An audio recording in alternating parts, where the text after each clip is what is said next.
Dahil hindi tayo nagsasawa sa chicken, gagawa tayo ng 2 recipes using chicken. And we are making first our fried chicken using our air fryer oven. Simple, simple. Luto na, ha ha. Luto na, ha ha. And here I have chicken wings. We are making buffalo wings. So a very popular na recipe. Pero lalagyan lang natin ng konting twist. We're going to make it on the sweeter side, sweet and spicy. And I'm just going to, cut up my wings. Separate the tips from the drumlets. And our marinade is very, very simple, no? So what we will do now is we will season it with salt. Around a teaspoon of salt. We will also use a little bit of garlic powder. So this is around 1 tablespoon of garlic powder. So garlicky na yung flavor niya.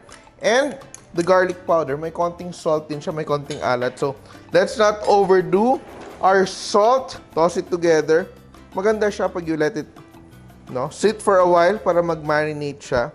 And I am adding, for a little bit of a crust, I am adding 2 tablespoons of cornstarch. Ma-achieve para natin yung magandang crust, Yung crispy, kasi gusto natin yung ating chicken. When we bite into it, it's crispy outside but still juicy inside. Yan. We will add 3 tablespoons of oil. So very important natin na to add that oil para parang fried pa rin yung quality niya. Sobrang dali lang ating recipe, but ideally, yung gagawin natin ay we will let it rest for the flavors to penetrate the chicken. So it's very lightly coated in the cornstarch, the salt, and the garlic powder. And you can do this ahead of time, So you can marinate it a day before. I will arrange my chicken pieces here. We will arrange our chicken pieces in the wire rack. This is a stainless steel wire rack. Everything there. So we will arrange it in a manner na hindi siya magdikit-dikit. Yan. And I'm ready to air fry my chicken wings. And ito siya sa aking Camel air fryer oven. Sobrang ganda niya because ang dami niyang functions. Hindi mo na kailangang bumili ng separate air fryer at oven. Kasi dito, you can air fry, nakikita mo. But you can also broil. You can also toast. O, di ba mahilig sa toasted bread? You can make pizza here. You can make your fries. You can make your cupcakes, your muffins, and all that. And maganda din siya sa mga taong medyo who want to dry fruits and vegetables. You can just put it there and turn it into a dehydrator kasi meron siyang dehydration mode. And for bakers out there, a lot of you are baking. Maganda din siya kasi may proofing mechanism din siya. So if you want to proof your bread at the right temperature para umalsa siya, pwede siya. Ang dami kong sinasabi, pero ito siya. Papasok ko na yung aking chicken. Yan. And I will turn it into 15 minutes at 200 degrees.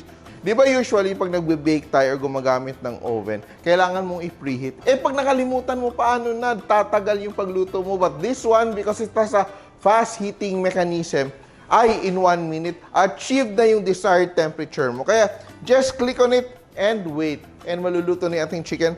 Tatabi ko, magki-clean ako because I am going to make another dish with chicken as well. So I am making a pineapple fried rice with chicken, of course.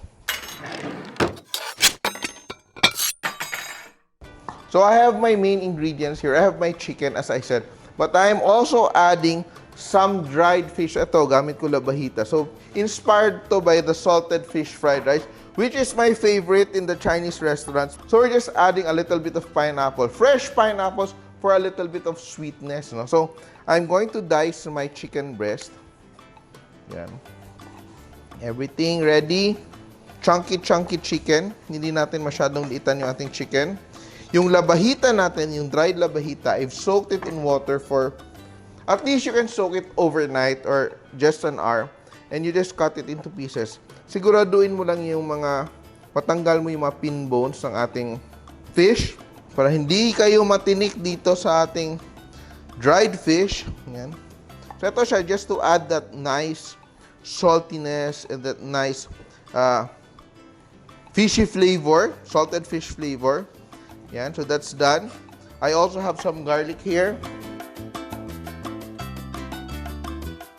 Chop, chop, chop.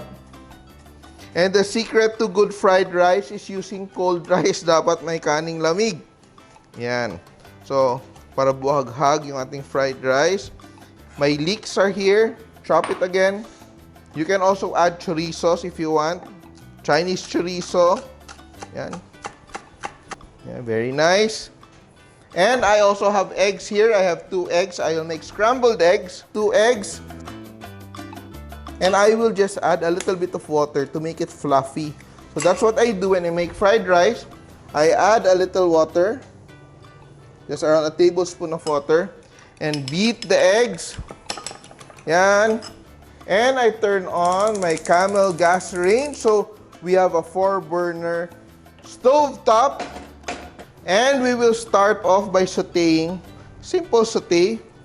Once our oil is hot, we will add our garlic.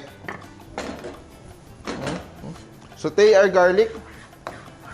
We'll also add our onions para hindi mag-burn yung garlic natin. And I add my chicken, diced chicken. Season our chicken with a little salt. Konting pitik lang. Then we will add our labahita.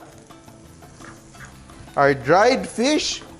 Ay, ang bango na, no?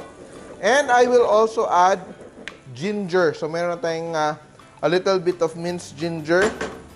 Just barely a teaspoon. And are we ready? We add our rice. Yan. Very nice, no? Bango na rin aking chicken sa aking likuran. Soy sauce, around a tablespoon of soy sauce. Yan. Yeah, ingat lang. If you're not confident, you can always use a spoon. Yan. Tuloy muna natin yung ating rice. And in the meantime, dahil pineapple fried rice, hindi ko nakalimutan yung pineapple. Meron akong pineapple dito. Hindi natin puputulin lahat ng kanyang corona. O, di ba may corona yung ating pinya? Yan. We will use it as our serving bowl as well. Yan. Kasi gagamitin natin yung kanyang fruit, yung para sa ating fried rice, no? Scoop out lang natin tong ating pineapple fruit. Yan. Yan, I will put it here. Pour natin para tipid sa hugasan. Yan, so we just have to let it set.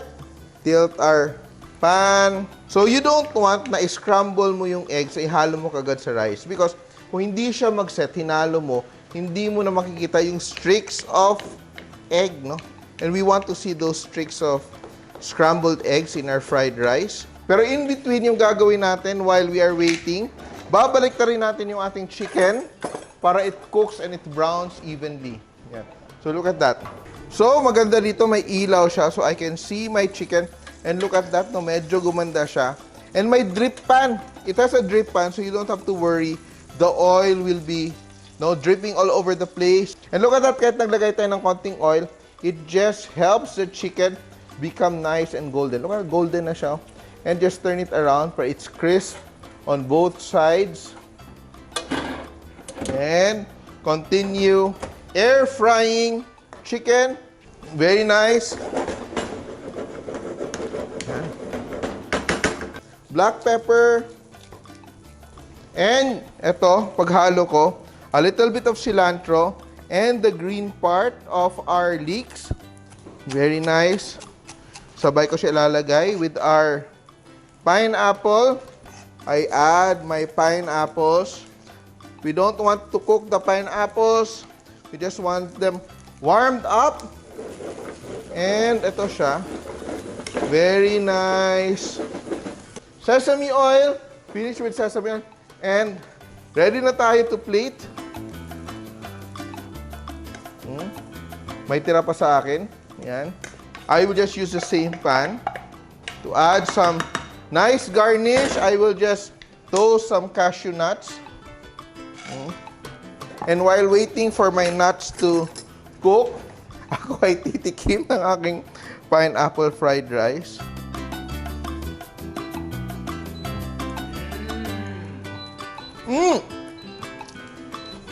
Luto na!